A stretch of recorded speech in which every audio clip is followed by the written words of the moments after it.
আল্লাহ রাব্বুল আলামিনের কুরআন শরীফ শুনেন, শাহরু রমাদানাল্লাযী উনজিলা ফীহিল কুরআনু হুদাল লিন-নাসি ওয়া বায়্যিনাতিন মিনাল হুদা ওয়াল ফুরকান। আল্লাহ রাব্বুল আলামিন বলেছেন, ও দুনিয়ার মানব জাতি, শাহরু রমাদানাল্লাযী উনজিলা ফীহিল কুরআন, রমজান মাস এমন মাস যার মধ্যে আল্লাহ রাব্বুল আলামিন কোরআন শরীফ নাজিল করলেন।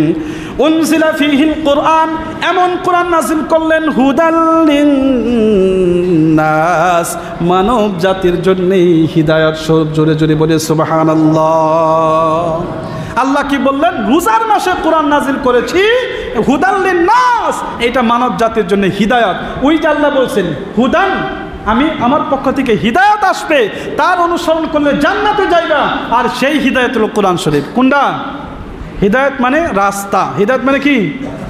রাস্তা। এমন রাস্তা আল্লাহ এমনভাবে হিদায়াত দেন যে হাতে দইরা দইরা মনে করেন যে আল্লাহ তাআলা জান্নাতের রাস্তা দেখাই দেবেন।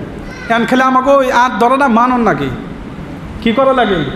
তো হিদায়াতের রাস্তা দেখানোর মধ্যে পার্থক্য আছে না? মনে করলেন যে আমি জিজ্ঞাসা করলাম, আমি তো ইমাম সাহেব এই যে মুদ্রা যে কলগাছি যান নাকি, মানে বামনটারি যান ধরে তো রাস্তা চিনি না, তাহলে কোনসে দিয়ে কেমন? এন ইমাম সাহেব করলো যে হুজুরের তো বেশি চিনবো না, নাই এক কাম করি যাই, কোন যে নন যা আমিও একটু শালঝাটে ঘুরে আহিলে নন যাই। তো ইমাম সাহেব আমার নিয়ে গেল, একটা রাস্তা দেখা এইভাবে হইলো, আর একটা কইলো হ্যাঁ জিজ্ঞাসা করছি তাই কি হইলো, হুজুর এক কাম করে ইন্দে যাইবেন, এই যে বাজারটা পাওয়ার একটু পরে রাস্তায় ফেলে আছে, আবার যাই না এমপি যান নাকবো, আবার যাই না এমপি, আবার যাই না এমপি, আবার যাই না এমপি, তারপরে যাই না গড়াইমারি পাবেন, তারপরে যাই না কি জয়না পাবেন। এখন আমি কইলাম যে কিরে এমপি এমপি কি করলো? তখন দৌড়ায় রাস্তা দেখানো হইলো না, নাই কোনটা আসলে দেখানো হইলো, মানে ভালো করে কোনটা দেখানো হইলো, লগে নিয়ে গেলে হেটা না, এই যে এমনি এমনি করে দেখালো হেটা লগে যায় না। তার লাই কইছে হুদাল লিন-নাস, কোরআন শরীফ তোমার হাত ধইরা ধইরা জান্নাতে নিয়ে যাবে, তোমার চিন্তা করার প্রয়োজন নাই। তোমাকে এটা বলবে না তুমি এমপি যাও, এটা না, হাত ধরাইয়া। এটা আবার কীভাবে জানা লাগবো না? আচ্ছা, এটা একটু জানার আগে আরেকটা কথা আমরা জেনে নেই। পুরা কোরআন শরীফের সারাংশ করে একটা সূরা আছে, পুরা কোরআন শরীফের সারাংশ একটি সূরা আছে, সেই সূরাটার নাম হলো সূরাতুল ফাতিহা। কোন সূরা? জোরে বলেন কোন সূরা? সূরাতুল ফাতিহা। এখন খালি শুধুমাত্র আপনাদের সামনে একটা আলোচনা করব, সেটা হলো কি, এই যে আল্লাহ বললেন যে আমি তোমাদেরকে আর ধইরা তারপরে জান্নাতের রাস্তা দেখাবো, এইটা। এখন আসুন, আমি কি বলছিলাম? কোরআন শরীফের সারাংশ মানে তো বুঝি উম্মুল কোরআন। উম্মুল কোরআন শব্দ, উম্মুন মানে আসলে মাও, কিন্তু এখানে সারাংশ বোঝানো হয়েছে। তো কোরআন শরীফের সারাংশ হলো সূরাতুল ফাতিহা। এখন আসুন, সূরা ফাতিহার বিষয়ে আলোচনা করলেই আমরা মোটামুটি হিসাবে কোরআন শরীফের বিষয়, অর্থাৎ যে কোরআন শরীফ হিদায়ত, পথ প্রদর্শক, সেই কথা আমরা বুঝতে পারব। শুরু করা যাক। আমরা এখন আজকে সূরা ফাতিহার অর্থটাও আমরা শিখতে পারবো, আর কি কইছে মোটামুটি হিসাবে আলোচনা শুনতে পারবো ইনশাআল্লাহ। আল্লাহ রাব্বুল আলামিন বলছেন, আলহামদুলিল্লাহি রাব্বিল আলামিন। আপনারা সবাই বলেন আলহামদুলিল্লাহি রাব্বিল আলামিন। এই আয়াতের মধ্যে কি বলছে আল্লাহ? আলহামদু, সমস্ত প্রশংসা, লিল্লাহি, কার জন্য? জুড়ে বলেন কার জন্য? সমস্ত প্রশংসা, সকল প্রশংসা আল্লাহর জন্য। আমরা তো বললাম, এখন প্রশ্ন আমাদের মনে আসতে পারে, হুজুর নাইবা আল্লাহকে জিজ্ঞাসা করেন, ও আল্লাহ তোমার সমস্ত প্রশংসার কারণ কি? মনে মনে জিজ্ঞাসা করছেন কি যে আল্লাহরই সব প্রশংসাকে, আমরাও তো ভালো কাম করি, আমাকে প্রশংসা না কে? মনে প্রশ্ন আসে কি কোনো সময়? আচ্ছা, না আসলো তাও তো জানার প্রয়োজন আছে না? একটু জানা যায় না, কি বলেন? জানা যাক, যেহেতু আল্লাহ উত্তর দিয়ে দিছে। আল্লাহ রব্বুল আলামিন প্রতি উত্তরে বললেন রব্বিল আলামিন। এর কারণ হলো আল্লাহ সমস্ত আলমকে সৃষ্টি করছেন এবং কি লালন পালনকারী। একটা সময় এমন আসছিল যে সময় আমরা কিচ্ছুই ছিলাম না, আল্লাহ রাব্বুল আলামিন বললেন হাল আতা আলাল ইনসানি হিনুম মিনাদ দাহরি লাম ইয়াকুন শাইআম মাযকুরা। আল্লাহ রাব্বুল আলামিন বললেন, ও দুনিয়ার মানব জাতি, তোমাদের কাছে কি এমন সময় আসছিল না নাকি যে সময় তোমরা উল্লেখযোগ্য বস্তু হিসাবে কিছুই ছিল না? উল্লেখযোগ্য বস্তু। এখন আমার দাদার দাদা কি মনে করছিল যে এনে আমার নাতির নাতি বৈশা কোনোদিন বয়ান করবে? এটা কি ভাবছিল কোনোদিন কি ভাবছিল? বুঝলেন এই কথাটা? আমার দাদারও দাদা হ্যাঁ কি ভাবছিল যে আমি এনে বয়ান করুম? কারণ তা আমি দুনিয়াতে আসবো না, এটাই তো পাবে নাই। অর্থ হইল যে আমার উল্লেখযোগ্য কিছু ছিলাম না, আমি ছিলাম। একটা সময় প্রত্যেকজন মানুষের এরকম আছে যে সময় উল্লেখযোগ্য কিছুই ছিল না। আল্লাহ রাব্বুল আলামিন সেখান থেকে সৃষ্টি করলেন। আল্লাহ তাবারক তাআলা বললেন, ওয়ালাকাদ খালাকনাল ইনসানা মিন সুলালাতিন মিন তিন। আল্লাহ বললেন, ও মানব জাতি, ওয়ালাকাদ খালাকনাল ইনসান, আল্লাহ বললেন আমি মানব জাতিকে সৃষ্টি করেছি মাটি যে আছে মাটির সারাংশ থেকে। আল্লাহ কোথা থেকে সৃষ্টি করেছে? মাটির সারাংশ। এর অর্থ হলো মাটিতে কোনো বস্তু আমরা যা খাই তা কোন জায়গা থেকে উৎপন্ন হয়? মাটির থেকে উৎপন্ন হয় না নাই? মাটির থেকে যেগুলো উৎপন্ন হয় অর্থাৎ মাটির সারাংশ সেগুলো উৎপন্ন হয়, আমরা সেইগুলা খাই। খাওয়ার পরে বীর্য হয় না নাই? বীর্য হওয়ার পরে আল্লাহ বললেন, সুম্মা জাআলনাহু নুতফাতান ফি করারিন মাকিন। ওই যে আল্লাহ তাআলা আমরা যা খাইলাম তার সারাংশ থেকে আল্লাহ তাআলা বীর্য বানালেন। সেই বীর্য যখন স্বামী স্ত্রী একসাথে হওয়ার পরে তার মাধ্যম দিয়ে আল্লাহ নুতফাকে এমন একটা সংরক্ষিত জায়গার মধ্যে রেখে দিলেন যেখান থেকে নষ্ট হওয়ার কোনো পদ্ধতি নাই, রাস্তা নাই। তারপর আল্লাহ বলেন, সুম্মা খালাকনান নুতফাতা আলাকাতান ফাখালাকনাল আলাকাতা মুদগাতান ফাখালাকনাল মুদগাতা ইযামা ফাকাসাওনাল ইযামা লাহমা। আল্লাহ রাব্বুল আলামিন বললেন, সুম্মা খালাকনান নুতফাতা, তারপরে আমি সেই নুতফাকে বানালাম রক্তের টুকরার মতো, আলাকা ফাখালাকনাল আলাকাতা মুদগা, তারপরে সেই রক্তের টুকরাকে আমি গোশত বানালাম। ফাখালাকনাল মুদগাতা ইযামা ফাকাসাওনাল ইযামা লাহমা, তারপরে আমি সেখানে কি করলাম? ওই মাংসর মধ্যে হাড্ডি বানালাম এবং হাড্ডিকে আমি মাংস দিয়ে ঢেকে দিলাম। তারপরে বলছেন ফাকাসাওনাল ইযামা লাহমা সুম্মা আনশানাহু খালকান আখার, তারপরে সেখান থেকে ওই নুতফা ছিল মাটির সারাংশ ছিল, সেখান থেকে আস্তে আস্তে করে তিল তিল করে আমরা আল্লাহর কাছে চাইছিলাম না, তারপরে আল্লাহ তিল তিল করে আল্লাহ রব্বুল আলামিন নতুন একটা সৃষ্টি মানব জাতি বানায় দিলেন। একটু জোরে চিৎকার দিয়া বলি আল্লাহু আকবার। আল্লাহ রাব্বুল আলামিন শুধু তাই করেন নাই, আল্লাহ সৃষ্টি করলেন ওয়াল্লাহু আখরাজাকুম মিন বুতুনি উম্মাহাতিকুম লা তা'লামুনা শাইআ। আল্লাহ রাব্বুল আলামিন পেটের ভিতরে সৃষ্টি করলেন, 10 মাস 9 মাস শেষ হয়ে গেল, 8 মাস শেষ হয়ে গেল, তারপরে সেখান থেকে আল্লাহ তাআলা দুনিয়াতে বাই করলেন। আল্লাহু আখরাজাকুম, আল্লাহ তাআলা বাই করলেন মায়ের পেটের থেকে। এইটা চিন্তা করলে খুব অসহ্যকর।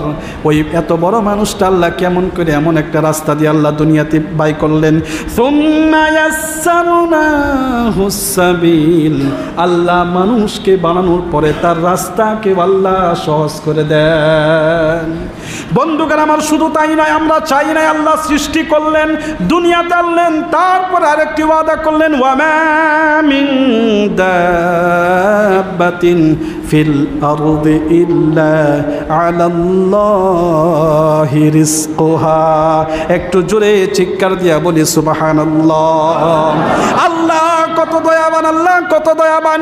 আল্লাহ প্রথমে মাটির থেকে আমাদেরকে সৃষ্টি করলেন, তারপরে দুনিয়াতে আনলেন। তারপরে শুধু তাই নয়, আল্লাহ রব্বুল আলামিন বললেন এই দুনিয়াতে যত মানব জাতি আছে, দুনিয়াতে যত মখলুক রয়েছে, এই জমিনের মধ্যে যত মখলুক রয়েছে, প্রত্যেকটা মখলুকের জন্য, তারপরেও খাস করে তোমাদের জন্য আল্লাহ বললেন আমি তোমাদের সমস্ত রিজিকের ব্যবস্থা আমি আল্লাহ করে দিয়েছি। বলেন সুবহানাল্লাহ।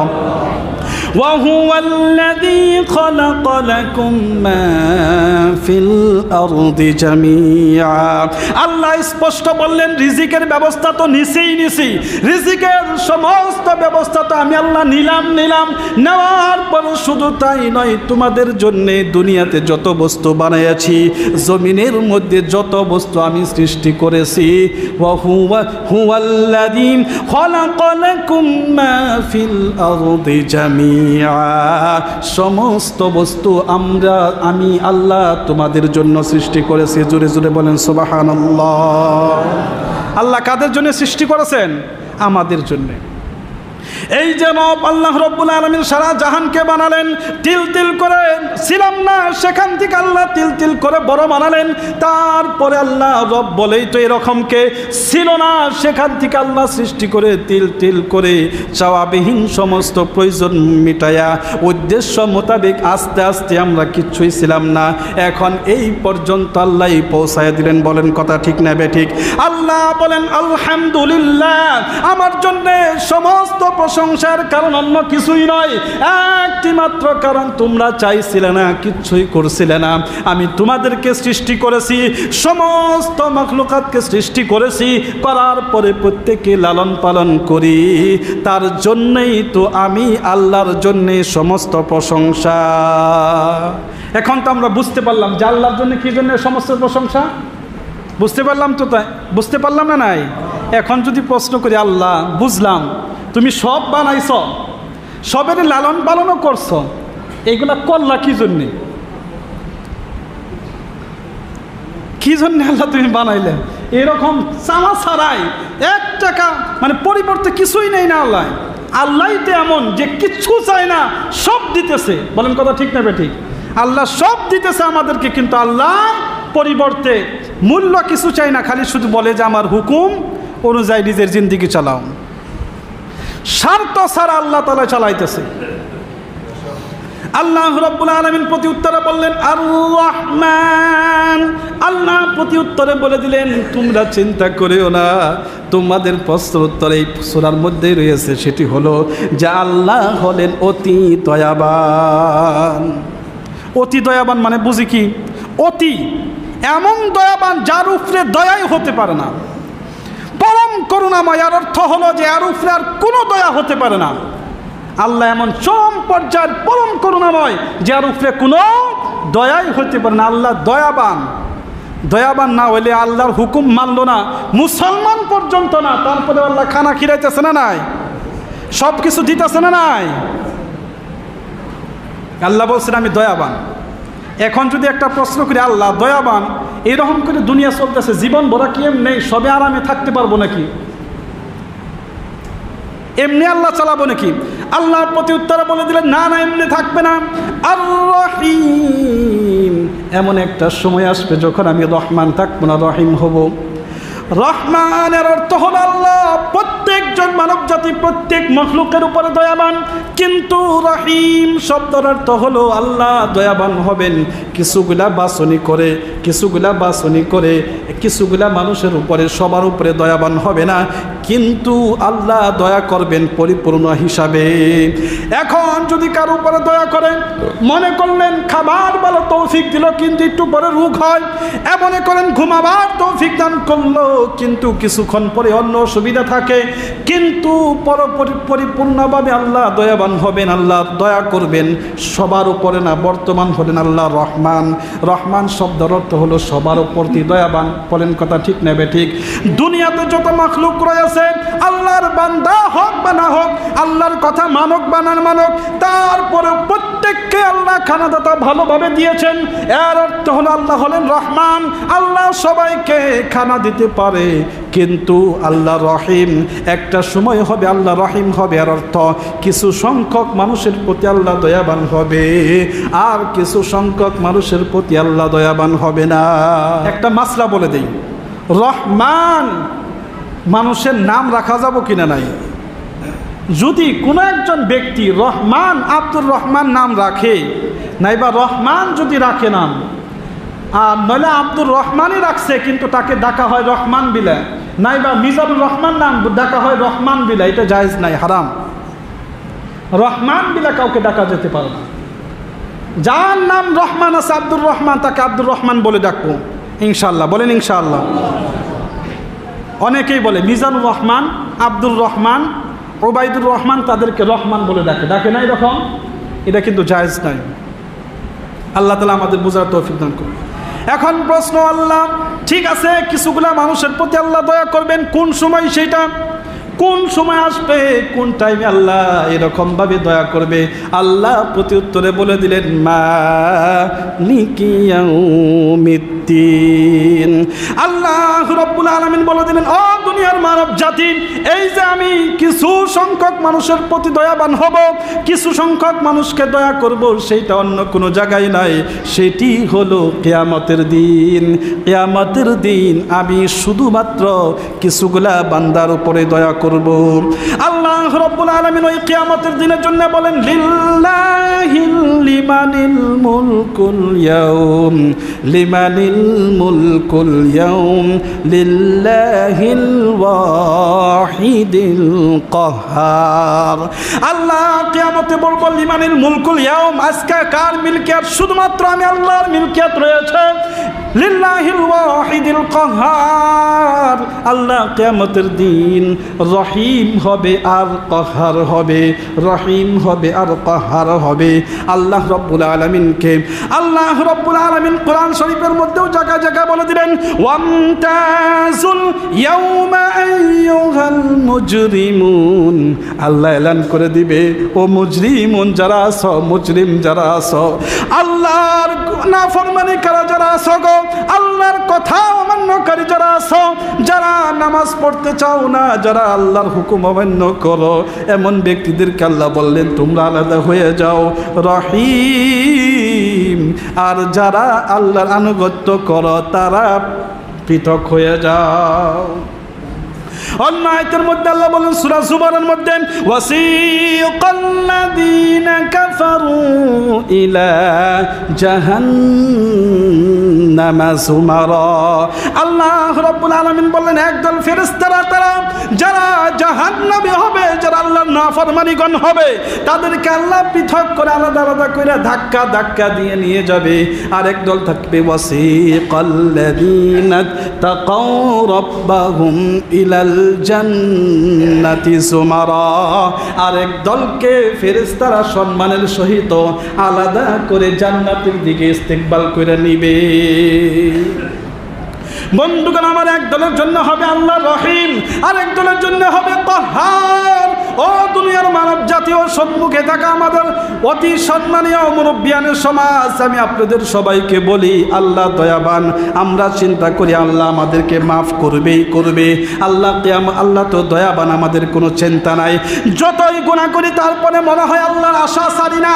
অবশ্যই সারা প্রয়োজন নাই, আল্লাহর তো আশা করাই লাগবে, আল্লাহর আশা করাই লাগবে। কিন্তু নামাজ না পড়লে, আল্লাহর দিকে তাকায়া জান্নাত চাইলে আল্লাহ কিন্তু তা দিবে না। আল্লাহ রাব্বুল আলামিন স্পষ্ট বলেন রহিম, কাহ্হার। কিয়ামতের দিন দুই ধরনের দল হবে, এক দলের জন্য কাহ্হার, তারা জাহান্নামে চলে যাবে, আরেক দলের জন্য রহিম, তারা জান্নাতে যাবে। এখন প্রশ্ন যদি করা হয়, ও হুজুর, নাইবা আল্লাহকে যদি প্রশ্ন করেন কারা রহিম, রহিমের দলে কারা অন্তর্ভুক্ত হতে পারবে, আর কারা আল্লাহর ওই কাহ্হার দলে অন্তর্ভুক্ত হতে পারবে, কারা রহিমের দলে যাবে, রহিমের দলকারী কারা কারা আল্লাহর জান্নাতে চলে যাবে আর কারা জাহান্নামে যাবে হুজুর বিস্তারিত বলে দেন। মাথায় কাজ করতেছে না, কারণ কিয়ামতের দিন জানি না কোন দিক দিয়ে আমরা যাব, জান্নাতের দিকে যাব রহিমের। আল্লাহ আমরা যদি রহিমের সম্মুখীন হই তাহলে তো ভালো, যদি পাহাড়ের সম্মুখীন হওয়া লাগে তাহলে তো খুবই মুশকিল। রহিমের সম্মুখীন হওয়াটা তো আমাদের জন্য খুবই ভালো, যদি পাহাড়ের সম্মুখীন হওয়া লাগে তাহলে খুবই মুশকিল। একটা প্রশ্ন এখানে আরেকটা থাইকা যায়, সেটা হলো আল্লাহ তুমি যে কিয়ামতের দিন রহিম দয়াবান হবে তার দলিল কি আছে? আল্লাহ রাব্বুল আলামিন স্পষ্ট বলে দিলেন, ও দুনিয়ার বান্দাগণ আমি তো তোমাদেরকে এই কথা বলি নাই কিয়ামতের দিন আমি কাজী হব, এই কথা বলি নাই কিয়ামতের দিন আমি জজ হব, এই কথা বলি নাই। আমি তোমাদেরকে তো বলছি কিয়ামতের দিন আমি মালিক হব। এই যে মালিক শব্দ এটা হলো প্রমাণ আল্লাহ রহিম হবে। এখন মনে করেন আপনার বাড়িতে কেউ চুরি করছে, চুরি করার পরে কেস করলেন, পুলিশে বহুত কষ্ট মষ্ট কইরা চুরকে ধরলো, ধরার পরে কোর্টে হাজির করলো, বিচার হওয়া শুরু হয়ে গেল। বিচার হওয়ার পরে দেখা গেছে যে চুরের কী হবো, হ্যাঁ জেল হবো, কী হবো জেল হবো। তাহলে এখান থেকে দুইজন আছে, একজন জজ, জজে ফাইসলা করবো, আর একটা হলো যার বাড়িতে চুরি করছে হ্যাঁ হলো মালিক, তাই না? এখন ওই জজে ফাইসলা করলো জেল হবে, কারণ কি? কারণ জজের হাতে ক্ষমতা নাই মাফ করার। ক্ষমতা আছে কি? জজের ক্ষমতা আছে। জজের তো নিয়ম যেটা কানুন, যেটা কানুন মোতাবেক কাম করো না, ঠিক না বে ঠিক? ঠিক না বে ঠিক? ঠিক। কিন্তু এখন একজন কয় যে ওহো যে সুর, তার বড় ভাই মনে করতেছে আমার তো বোনের জামাই যাচ্ছে, ওর তো বন্ধু, তো যার চুরি করছে হ্যাঁ তো আমার বোনের জামাই বন্ধু, তাহলে বোনের জামাই ধরা যাক। তো বোনের জামাই যে ধরছে এমনি এমনি কথা তোমার বন্ধুরা আমার ছোটো ভাই চুরি করছে, হ্যাঁ যাই না নিজের বন্ধুদের সুপারিশ করলো, যাক গিয়ে আমারই শালা ওরে মাফ করে দিই। তখন কে হ্যাঁ মালিক বাবু যা, সে জেল হয়েছে কুড়ে যাই না, কে চুড়াই হেল দিব, মাফ করে দিল, দেখাবো না নাই? তার কি কোনো কানুন লাগে কি নিয়ম লাগে কি? ইচ্ছা করলেই মাফ করা হবো না নাই? আরে জানো না এই ফেলে নিয়ম না, আমি যা জানি হিবেলে তো এই ফেলে এমনি না, ইচ্ছা করলে কেস উড়াই হারো না, উড়াই হারো না নাই? বুঝাইতে পারি না কতটা? তাহলে বোঝা গেল মালিক নিয়ম লাগে না, ইচ্ছা করলেই মাফ করা হারে। জজ যদি হয় ইচ্ছা করলে মাফ করতে পারে না, নিয়ম আছে না নাই? আল্লাহ রাব্বুল আলামিন স্পষ্ট বলে দিলেন। কিন্তু একটা পার্থক্য, জজের বুকালে গেলে উকিলের প্রয়োজন। কার প্রয়োজন? জজের বুকালে কেস লড়াই করতে গেলে কার প্রয়োজন? উকিল। মালিকের বুকালে মালিকের বন্ধুর প্রয়োজন, মালিকের কোন আত্মীয় স্বজনের প্রয়োজন যে সুপারিশ করে দাও, অর্থাৎ সুপারিশকারীর প্রয়োজন। বুঝাইতে পারছি কথা? বুঝাইতে পারছি না নাই? আল্লাহ রাব্বুল আলামিন বললেন মালিক ইয়াউমিদ্দিন, আমি কিয়ামতের দিন মালিক হব। এর অর্থ হলো তো বান্দারা তোমরা চিন্তা করিও না, লা তাকুনাতু মির রাহমাতিল্লাহ, আমার রহমত থেকে তোমরা মায়ুসি ইখতিয়ার করিও না। এরকম হয় না আল্লাহ আমাকে মাফ করবে না, অবশ্যই অবশ্যই মাফ করবেন। আল্লাহর কাছে তওবা করো, আল্লাহর কাছে কান্দো, আল্লাহর কাছে চাও, আল্লাহ কিয়ামতের দিন মাফ করে দিবে। এমন এমন অনেক কথা আমরা শুনেছি, যারা দুনিয়াতে গুনাহ করেছে কিন্তু শিরিক করে নাই, এমন গুনাহ করেছে তারা জিন্দেগিতে গুনাহ করেছে কিন্তু শিরিক তারা করে নাই, আল্লাহর নবীর নাফরমানি তারা করে নাই। এমন যদি ব্যক্তি কেউ বাইরে হয়ে যায়, অর্থাৎ কবিরা গুনাহ নাই তার আমল নামার মধ্যে, সগীরা গুনাহ অনেক যদি থাকে, এমন ব্যক্তিকে আল্লাহ হিসাব মোতাবেক তো হিসাব নিকাশে তো সে জাহান্নামে যায়। কিন্তু আল্লাহ যেহেতু মালিক হবে, এমন ব্যক্তিকে আল্লাহ তাআলা তার দয়ায় তাকে মাফ করে দিবে। এমনটা আমরা শুনেছি। ও কিয়ামতের দিন জিজ্ঞাসা করা হবে, ও তুমি আলিম কিনা নাই? বলে না আমি তো আলিম না। তারপরে জিজ্ঞাসা করবো তুমি কি ছাত্র না নাই? যে ছাত্রও না, কোনো আলিমের বন্ধু নাকি? যে হ আমি অমুক আলিমকে পছন্দ করতাম, তার কথা অনুসরণ করতাম, তাকে মহব্বত করতাম। এরকম কথা আমরা অনেক দিন শুনেছি। আল্লাহ ওই খাতিরেও তাকে সমস্ত গুনাহ মাফ করে দিবে। কারণ কি? আল্লাহ মালিক। জজ যদি হয়তো নিয়ম ছিল সে জাহান্নামে যাবে, কিন্তু যেহেতু আল্লাহ মালিক, আল্লাহ বলেন আমি রহিম হব কিয়ামতের দিন, তার দলিল হলো আমি মালিক। বুঝাইতে পারছি কথা? সূরা ফাতিহার তরজমা হয় না, ভালো লাগছে না অল্প? যে হাই রে হাই নে কোনে ছিল জীবন বড় খালি নামাজের মধ্যে সূরা ফাতিহা শুনলাম না তো কোনদিন শুনি নাই। বুঝাইতে পারছি কথা? এখন আসুন, তাহলে কিয়ামতের দিন কি এর প্রয়োজন পড়বো? যেহেতু মালিক আল্লাহ, সুপারিশের প্রয়োজন পড়বো। কার সুপারিশ প্রয়োজন পড়বো? কার? সুপারিশকারীর প্রয়োজন পড়বো না নাই? আমরা এটা শুনছি। আল্লাহ রাব্বুল আলামিনের হাবিব তিনি বললেন, ইয়াশফাউ ইয়াউমাল কিয়ামাতি থালাথাতুন আল আমবিয়াউ থুম্মাল উলামাউ থুম্মাশ শুহাদা।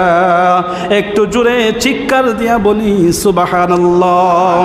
আল্লাহ রাব্বুল আলামিন বললেন, ও দুনিয়ার বান্দাগণ, তোমাদের মধ্যে যেহেতু আমি কিয়ামতের দিন মালিক হব, তোমাদের প্রত্যেকেরই কর্তব্য তোমরা সুপারিশকারী বানাও। তোমাদের প্রত্যেকেরই একজন একজন করে সুপারিশের অনুসরণ করো। যেমনভাবে আমরা দুনিয়াতে কেস লড়তে উকিলের পাশে পাশে ঘুরি, আমাদের প্রত্যেকেরই তো একদিন না একদিন কিয়ামতে আল্লাহর কাছে তো যেতেই হবে। আল্লাহর কাছে যাওয়ার পরে আমাদের সুপারিশকারীর প্রয়োজন পড়বে। আল্লাহর হাবিব বলে দিলেন, ও দুনিয়ার মানব জাতি গো, তোমাদের জন্য সুপারিশকারী তিন ধরনের হতে পারে। এক নম্বরে সুপারিশকারী হলো নবীগণ। নবীগণ যারা আছে তারা আল্লাহর কাছে সুপারিশ করবে। দ্বিতীয় নম্বর হলো সুম্মাল উলামা, তারপরে যারা উলামাগণ আলিমগণ তারা কিয়ামতের দিন তোমাদেরকে সুপারিশ করবে। একটু জোরে চিৎকার দিয়া বলি সুবহানাল্লাহ। আমরা এটা শুনেছি, আমরা এটা শুনেছি, একজন হাফিজ যদি হয়, গুনাহগার যাদের উপরে জাহান্নাম ওয়াজিব হয়ে গিয়েছে এমন একজন ব্যক্তি, এমন যদি ব্যক্তি 10 জন হয়, একজন হাফিজে 10 জন ব্যক্তিকে সুপারিশ করে আল্লাহর জান্নাতে নিতে পারে। বলেন কথা ঠিক না বেঠিক? শুনছি না নাই? আমরা জোরে বলেন শুনছি না নাই? অবশ্যই শুনেছি, হাদিসের মধ্যে আসছে, অনেক ওয়াজ মাহফিলে আমরা শুনে থাকি। একজন যদি আলিম যদি হয়, একজন যদি আলিম হয়, কোরআন শরীফের মধ্যে সূরা তুরের মধ্যে রয়েছে, একজন যদি আলিম যদি হয়, ওই আলিম যদি তার কথা অনুসরণ যদি ইমানের মধ্যে ওই আলিমের কথা অনুসরণ করে চলে, আমল করলে ওই আলিমের অনুসরণ করে, তারপরে মহাব্বত ওই আলিমকেই করে, এমন যদি করে ওই আলিমের যত সম্পর্কীয় থাকবো, যত হাদিসের মধ্যে রয়েছে আল্লাহ রাব্বুল আলামিনের হাবিব বলেছেন 2 দল থাকবো কিয়ামতের দিন। একজন হলো আবিদ, একজন হলো ইবাদতকারী, অর্থাৎ বহুত আল্লাহর রাস্তায় অনেক অনেক সময় তারা আল্লাহর ইবাদত করেছে। আরেকজন থাকবে আবিদ নয়, আরেকজন থাকবে আলিম। আল্লাহর নবী সাল্লাল্লাহু আলাইহি ওয়াসাল্লাম কিয়ামতের দিনের কথা উল্লেখ করেছেন যে আবিদ হবে। আল্লাহ বলবেন, হো আবিদ, তুমি ডাইরেক্টলি কি যাও, জান্নাতে চলে যাও। কিন্তু আল্লাহ রাব্বুল আলামিনের হাবিব তিনি বলেছেন, যারা আবিদ তাদেরকে বলবে জান্নাতে চলে যাও, ইবাদতকারী যারা তাদেরকে বলে জান্নাতে চলে যাও। কিন্তু আলিমকে আল্লাহ বললেন, দারমির মধ্যে, সুনানু দারমির মধ্যে আসছে, যদি একজন আলিম হয় তাহলে তাকে বলবে, ও আলিম, তুমি জান্নাতে আগেই যাও না, এখানে থাকো। কেননা তুমি যে ওই রকম ভাবে তোমার কিছুগুলা মুতাআল্লিকিন আছে, কিছুগুলা তোমার অনুসরণকারী আছে, তাদেরকে তুমি নামাজ শিক্ষা দিয়েছিলা, তাদেরকে তুমি আদব শিক্ষা দিয়েছিলা, তাদেরকে তুমি অনেক অনেক কিছু ইসলামিক বস্তু শিক্ষা দিয়েছিলা, তারা সব তোমার কথা অনুযায়ী নিজের জিন্দেগি চালাইছে, তোমার কথা অনুযায়ী জিন্দেগি চালাইছে। এখন তুমি একা একাই জান্নাতে যাবা? না না, যেতে পারবে না। এইটা তুমি একা একা আল্লাহর জান্নাতে যেতে পারবে না। তোমার কথা যারা অনুসরণ করছে প্রত্যেককেই নিয়ে তোমরা জান্নাতে যাও। একটু জোরে চিৎকার দিয়া বলি সুবহানাল্লাহ। তাহলে বোঝা যায় আলিমের নির্ধারিত নয় কতজন জান্নাতে নিতে পারবে। আলিমের নির্ধারিত আছে? আলিমের নির্ধারিত নয়। একজন হাফিজ 10 জন, একজন আলিম যদি হয়, যত মানুষ, যত আল্লাহর বান্দা তার কথা অনুসরণ করে ঈমান আনবে, নিজের জিন্দেগি চালাবে, তত সম্পূর্ণ মানুষের সুপারিশকারীর হক ওই আলিমকে দেওয়া হবে। জোরে বলে সুবহানাল্লাহ। খারাপ লাগতেছে মনে হয়, কারণ আলিমকে তো আমরা দেখারি না, আলিমরাই সমস্যা। আমাকেও সব থেকে বড় এলার্জি হলো আলিমরা, কিন্তু আবার আলিমকে ছাড়া আমরা বাঁচিও না। কারণ না, যদি বাঁচতামই তাহলে কি আমার কথা শুনতেন আপনারা? মানে আর মতলব হলো যে আমার কথা মতন চলে হে আলিম ভালো, আমি আপনাদের কথা মতো চলতেছি না। বললেন যে হুজুর আহুন, দাওয়াত দিলেন, আইলাম, বয়ান করুন। আমি বয়ান করা শুরু করলাম, যে কয় ঘন্টা, যে 2 ঘন্টা, সব আপনি মতো হুজুর খুব ভালো। আর যখনই কইতাম যে আমি তো বয়ান করা হারুন না, এমনি এই মাইক দিয়ে বয়ান করা হারুন না, এক দেওয়ার পরে কইতাম যে কি হুজুর হয়েছে, দেখতে ছোটো হুজুর, এরা ওর ভালো মাইক লাগে।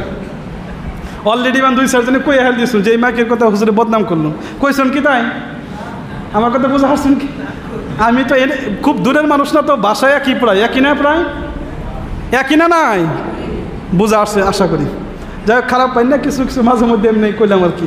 রাসূল আকরাম সাল্লাল্লাহু আলাইহি ওয়াসাল্লাম কোনো সময় হাসার জন্য এমন সত্য কথা, মিথ্যা কথা নয়, মিথ্যা কথা বলতেন না আর কি, সত্য কথাই কোনো সময় বলতেন।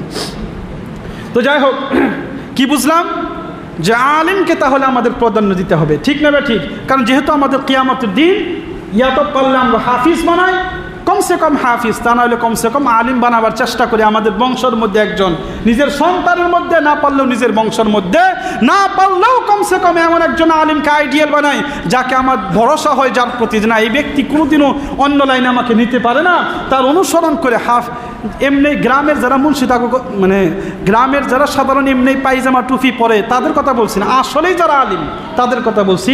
আসলেই যারা প্রকৃতরূপে হাফিজ, কোরআন শরীফ তারাবিতে পড়াইতে পারে, আমল কোরআন শরীফ মতে করতে পারে, আমি তাদের কথা বলছি। এখন যারা কোরআন শরীফ ভুলে গেছে, একটা হরফ মন নাই, তারা তো নিজেরাই চিন্তা করে গেছেন করে যাব। বুঝাইতে পারছি কথা? খারাপ লাগা হারে আমার কথা, কিন্তু আসল তো এটাই, যে কোরআন ইয়াদ করে ভুলে যায় তার শাস্তি আছে না নাই? আছে। আমরা এটা সতর্ক করি যে যারাই নিজের ছেলেদেরকে হাফিজ বানাবো, তো আমরা জিজ্ঞাসা করবো হুজুরকে, আমার ছেলে কোরআন খতম পড়াইতে পারবো না, যদি না পারে হুজুরকে ধরা লাগবে যে হুজুর কি পড়াইছেন। কিয়ামতের দিন সুপারিশের প্রয়োজন। আমরা ভালো হাফিজ বানাবো, ভালো আলিম বানাবো, যাতে আমরা সুপারিশ নাই বা কমসে কম এরকমদের সাথে সম্পর্ক রাখবো। আল্লাহ তাআলা আমাদের সবাইকে তৌফিক দান করুন। এখন যদি প্রশ্ন করি, হুজুর এই রহিম যাচ্ছে, যারা রহিমের হকদার হবে, অর্থাৎ আল্লাহ তাআলা কহার হবে, আল্লাহ তাআলা রহিম হবে, এই রহিমের দলে কে কে যাবে? এই প্রশ্নের উত্তর তো হুজুর দিলেন না। আল্লাহ রাব্বুল আলামিন তারপরে বলে দিলেন, ইয়্যাকা না'বুদু। আল্লাহ রাব্বুল আলামিন বললেন, ও বান্দা, ও বান্দা, আমার রহিমের হক দলে, আমার রহিমের দলে তখনই যেতে পারবা। ইয়্যাকা না'বুদু, কেবলমাত্র কেবলমাত্র জলেশ্বর যায় আমার বিপরীত, আমার কেউ সিজদা, আবার জলেশ্বরের পীর কেউ সিজদা, অমুক মাজারে যায়ও সিজদা, না না, কেবলমাত্র কেবলমাত্র যদি আমি আল্লাহর ইবাদত করতে পারো, যদি কেবলমাত্র আল্লাহর ইবাদত যদি করতে পারো, আল্লাহর ইবাদতের মধ্যে নামাজও আসে, আল্লাহর ইবাদতের মধ্যে রোজাও আসে, আল্লাহর ইবাদতের মধ্যে যাকাতও আসে, আল্লাহর ইবাদতের মধ্যে হজও আসে, এবং কি এই যে দ্বীনি মজলিস, এইগুলো সব আল্লাহর ইবাদতের মধ্যে আসে। এই সবগুলো কেবলমাত্র কেবলমাত্র কার জন্যে করা লাগবে বলেন? কার জন্যে? একটু জোরে চিৎকার দিয়ে বলেন না, কার জন্যে? কার জন্যে? আল্লাহ রাব্বুল আলামিনের জন্যে কেবলমাত্র করা লাগবে। রহিমের যদি আমরা হতে চাই, রহিমের ভাগ্য যদি আমরা চাই, মানে আমাদের ভাগ্য যদি রহিম চাই, আল্লাহ যেন আমাদের রহিম সিফত নিয়ে ফায়সালা করে, এমন যদি চাই গো, তাহলে আমাদের কাজ হলো ইয়্যাকা না'বুদ, তাহলে আমাদের আল্লাহর ইবাদত করতে হবে। বুঝাইতে পারছি কথা? আল্লাহর ইবাদত করা ছাড়া রহিমের ভাগ হওয়া যাবে কি? জোরে বলেন, হওয়া যাবে? তাহলে বোঝা যায় আল্লাহর সমস্ত ইবাদতগুলো করা লাগবে। এখন প্রশ্ন, হুজুর ইবাদত করব কিভাবে? এই যে সুধা রাস্তা, হিদায়াত যা আছে, শুদ্ধ রাস্তার ইবাদত কোনটা, কোন ফেলে ইবাদত করব? আল্লাহ রাব্বুল আলামিন জবাব দিয়ে দিলেন, ওয়া ইয়্যাকা নাস্তাঈন। একটু জোরে চিৎকার দিয়া বলেন না সুবহানাল্লাহ।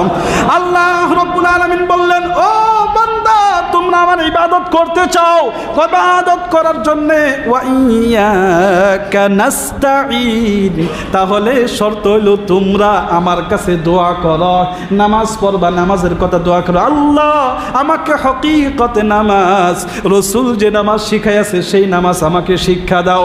আল্লাহর কাছে বলা লাগবে, আল্লাহ দ্বীনি মজলিস সুন্নাত মোতাবেক করার তৌফিক দাও। আল্লাহ আমি বিবাহ করব, আমার বিবাহ সুন্নাত মোতাবেক করার তৌফিক দাও। আল্লাহ কুরবানি করব, সুন্নাত সুন্নাত মোতাবেক করার তৌফিক দাও। প্রথম কাজ হলো কেবলমাত্র আল্লাহর কাছেই দোয়া করা লাগবে। এখন যদি জিজ্ঞাসা করেন হুজুর, নাইবা আল্লাহকে যদি জিজ্ঞাসা না আমরা আল্লাহর কাছে কি চাবো, কেমন করে দোয়া করব, আল্লাহ রাব্বুল আলামিন প্রতি উত্তরে বলে দিলেন ইহদিনাস সিরাতাল মুস্তাকিম। ও বান্দা, দোয়াও যদি তোমরা না জানো তাহলে আমি দোয়া তোমাদেরকে শিক্ষা দিয়েছি। তোমরা আল্লাহর কাছে চাও, আল্লাহ আমাদেরকে তুমি সিরাতে মুস্তাকিম দেখাইয়া দাও। বুঝাইতে পারছি কথা? ইহদিনাস সিরাতাল, ওই যে হিদায়াতের কথা বলছিলাম, যে তো হিদায়াত দাও। কিসের হিদায়াত? সিরাতে মুস্তাকিমের। কিসের? সিরাতে মুস্তাকিমের। এখন প্রশ্ন, আল্লাহ আমরা তোমার কাছে দোয়া করলাম, কিন্তু বাস্তবে কিভাবে পাবো, সম্মুখে আমাদের কিভাবে পাবো? তুমি তো বলছি আল্লাহ হিদায়াত দিবা এমন ভাবে আমাকে ধইরা তুমি জান্নাতে নিয়ে যাবা, কেমন ভাবে দেখাবার রাস্তা? আল্লাহ রাব্বুল আলামিন তার প্রতি উত্তরে বলে দিলেন সিরাতাল্লাযীনা আন'আমতা আলাইহিম, সিরাতাল্লাযীনা আন'আমতা আলাইহিম। আল্লাহ রাব্বুল আলামিন বললেন, ও দুনিয়ার বান্দাগণ, সিরাতাল্লাযীনা, ওই ব্যক্তিদের রাস্তা তোমরা অবলম্বন করো, ওই ব্যক্তিদের হাত তোমরা ধরতে পারো যাদের সিরাতাল্লাযীনা আন'আমতা আলাইহিম, যাদেরকে আমার পক্ষ থেকে ইনাম দেওয়া হয়েছে, যাদেরকে পুরস্কৃত করা হয়েছে, এমন ব্যক্তি যারা আছে তাদের রাস্তা, তাদের তুমি দামন ধরতে পারো, তাদের হাত তুমি ধরতে পারো। ধরলে অবশ্যই অবশ্যই তুমি কিন্তু আল্লাহর জান্নাতে যেতে পারবা। বন্ধুগণ আমার, যদি আমরা ধরি জান্নাতে যেতে পারবো। আল্লাহ তারপরে বললেন গায়রিল মাগদুবি আলাইহিম ওয়ালাদ-দাল্লিন। আল্লাহ বললেন সোজা রাস্তা যদি চাও, সিরাতে মুস্তাকিম যদি চাও, ওই ব্যক্তিদের রাস্তা তুমি অবলম্বন করো, ওই ব্যক্তিদের অনুসরণ তুমি করো, ওই ব্যক্তিদের দামন তুমি ধরো যাদের উপরে আল্লাহর পক্ষ থেকে ইনাম নাজিল করা হয়েছে, যাদেরকে পুরস্কৃত করা হয়েছে। গায়রিল মাগদুবি আলাইহিম, ওদের রাস্তা তোমরা অবলম্বন করিও না যারা জানে কিন্তু মানে না, যারা জানে কিন্তু মানে না, অর্থাৎ যাদেরকে গজব দেওয়া হয়েছে, যাদের উপর থেকে আল্লাহর পক্ষ থেকে লানাত দেওয়া হয়েছে, যাদেরকে আল্লাহর পক্ষ থেকে গজব দেওয়া হয়েছে। তাফসীরে বাইজাবের মধ্যে উল্লেখিত আছে গায়রিল মাগদুব, এর অর্থ হলো যাদেরকে যারা জানে কিন্তু মানে না, যাদের জ্ঞান আছে কিন্তু মানে না। আল্লাহ রাব্বুল আলামিন বললেন যারা জানে কিন্তু মানে না এমনদের রাস্তাও অবলম্বন করিও না। ওয়ালাদ-দাল্লিন, আর এদের রাস্তা অবলম্বন করিও না যারা জানে না, যারা জানেও না মানেও না, যারা না জানে তাদেরকে অনুসরণ করিও না। অনুসরণ তো করবা যাদেরকে ইনাম দেওয়া হয়েছে, কিন্তু যারা জানে মানে না তাদেরকেও তোমরা অনুসরণ করবা না। যারা জানেও না মানবে তো কিভাবে, তাদেরকেও তোমরা অনুসরণ করবা না। এখন প্রশ্ন, হুজুর তাহলে ওই ব্যক্তিগণ কারা? আল্লাহ রাব্বুল আলামিন বললেন উলাইকাল্লাযীনা আন'আমাল্লাহু আলাইহিম মিনান নাবিয়্যিনা ওয়াস-সিদ্দীকিনা ওয়াশ-শুহাদাই ওয়াস-সালিহিন। আল্লাহ রাব্বুল আলামিন বললেন এক নম্বরে হলো নবীগণ, তাদের রাস্তা তোমরা অবলম্বন করতে পারবা। আল্লাহ আমরা তো নবীগণকে দেখতে পাই না, সম্মুখে নাই, আমরা কিভাবে তার দামন ধরবো?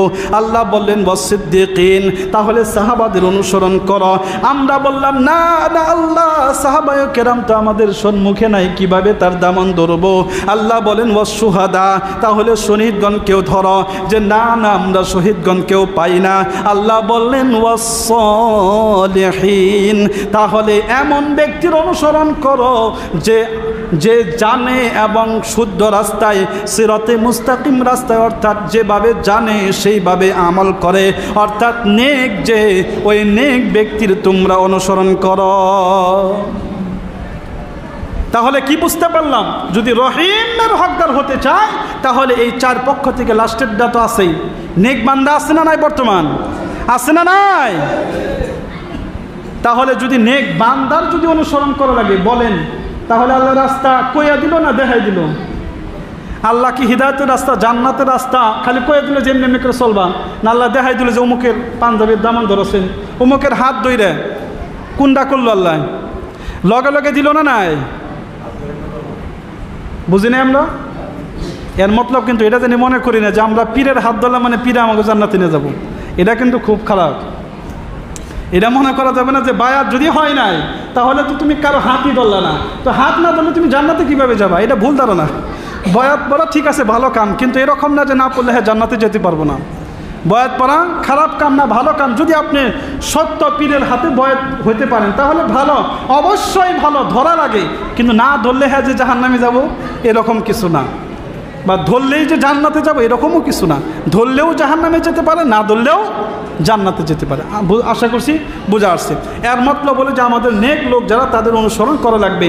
আল্লাহ রাস্তা দেখায় দিলেন। এনে একটা কথা কিন্তু মাথায় রাখা আমাদের উচিত, সেটা হলো কি, আল্লাহ কিন্তু বলেন নাই শুদ্ধ রাস্তা কোরআনকে অনুসরণ করো, এটা বলছে কি আল্লাহ? হাদিসকে অনুসরণ করে, এটাও বলেন। আল্লাহ কি বলছেন?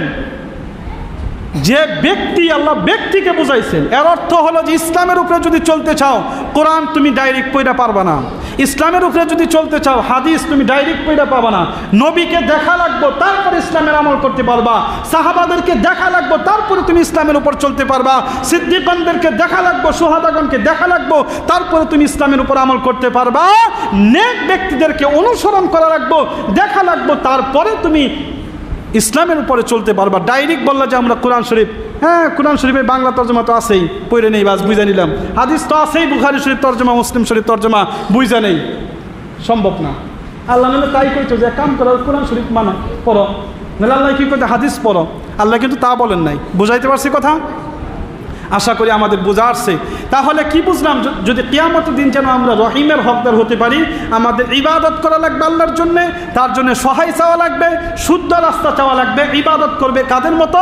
ওই যে যাদেরকে ইনাম দেওয়া হয়েছে, অর্থাৎ নেক ব্যক্তি যারা আছে তাদেরকে।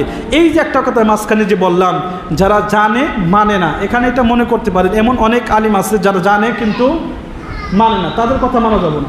এবং কি যারা জানেই না, অর্থাৎ আলিম না, মানে কিন্তু পরিপূর্ণতা শুদ্ধ করে মানতে পারবে না, এবং তাকেই যদি আমরা পুরোপুরি মনে করি যে অল ইন অল, এতেই বাস, কোনো আলিমের কাছে যাওয়ার প্রয়োজন নেই। আমাগো গ্রামের মানে বিয়ে বাস করছে মুন্সি সাহেব, এ যদি কইছে ঠিক আছে, চাহে মুফতি সাহেব কইকা, চাহে আল্লামা যত বড় আলিম কইকা, চাহে দেওবন্দের বড় বড় ওলামা ইকরাম কইকা, তাও সমস্যা নাই, ওইটা ভুল। আমাগো হুজুর, আমাগো যারা গ্রামের মুন্সি সাহেব বিয়ে পাস করছে, হ্যাঁ যে আছে, এরকম হয়। আমার ওখানেও দু একজন এরকম আছে যে আসলে ভালো, ভদ্র, খুব ভালো মানুষ, তাহাজ্জুদকারী মানুষ, যে বিয়ে পাস করে মুন্সি, খুব ভালো মানুষ।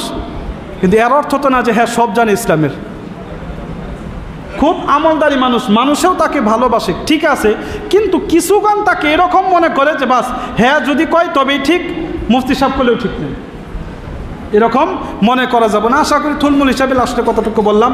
আল্লাহ তাআলা আমাদের সবাইকে কিয়ামতের দিন রহিমের জানি পায়রবি হতে পারি, সুপারিশ জানি আমরা বানাইতে পারি। সুপারিশ মানে তো বুঝলাম কাকে বানাবো, নিজের বাচ্চাকে পারলে হাফিজ বানাবো, আলিম বানাবো, নইলে কোনো আলিমের অনুসরণে আমরা থাকার চেষ্টা করবো। আল্লাহ তাআলা আমাদের সবাইকে কওয়া এবং শোনার থেকে বেশি বেশি আমল করার তৌফিক দান করুক। এখানে নামাজের কথাও আসছে, ইবাদতের কথাও আসছে, আসছে না নাই? আসছে না নাই? ইবাদত করা লাগবে আল্লাহর, তবেই তো রহিমের হকদার হতে পারবো, তাই না নাই? যদি তাই হয়, নামাজই তো সবচাইতে বড় ইবাদত। ইবাদতের মধ্যে সবচাইতে গুরুত্বপূর্ণ ইবাদত কি? নামাজ। ইমান তো আলাদা কথা, ইবাদত যেগুলো আমল করা লাগে তার মধ্যে সবচাইতে গুরুত্বপূর্ণ কি? নামাজ। গতিকে নামাজের কথা কেন আসছেই, যেহেতু সময়